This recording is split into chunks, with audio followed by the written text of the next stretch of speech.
how does this serpent get her to turn on God in this perfect environment?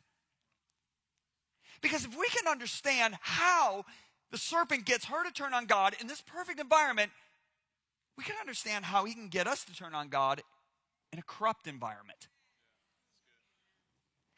So I started praying. I said, God, you got to show me what really happened here.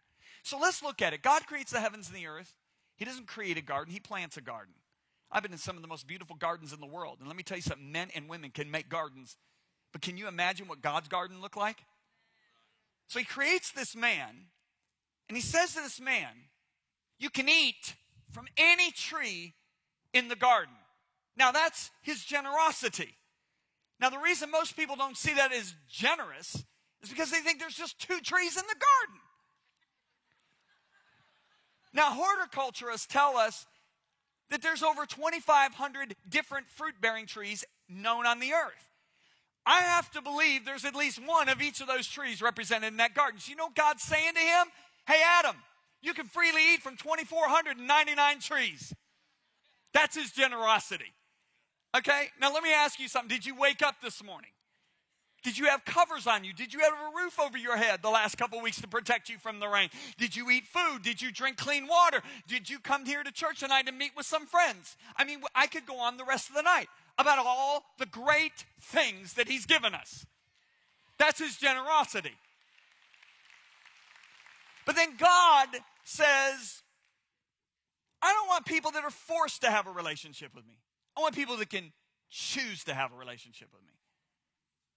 You understand what I'm saying?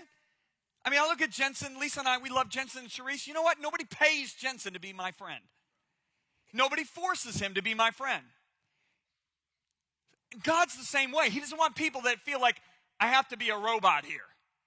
So God says you can freely eat from every tree, except for the tree that's in the midst of the garden, the one that gives the knowledge of good and evil. Don't eat that one. The day you eat it, you die.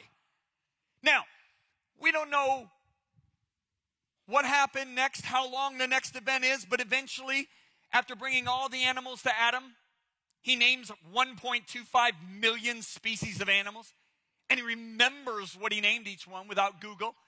I mean, some people think Adam and Eve were ditzy. Oh my gosh, no, everything's firing in these guys. But there's not a helper suitable, so God puts him into sleep, takes the rib out, creates Eve, brings Eve to Adam, and Adam goes, whoa, man. And that's how woman got her name. And if you believe that, you believe the Pope is Jewish too. We've called her whoa, man ever since. And so,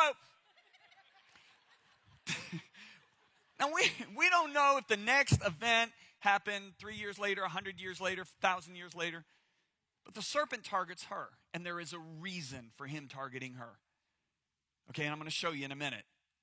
Now, first thing is, I believe animals talked in the garden. Okay, why? Because Eve wasn't shocked by a talking snake. And secondly, a few generations later, when Balaam's donkey talked, he didn't faint. Because probably oral tradition said animals talked in the garden.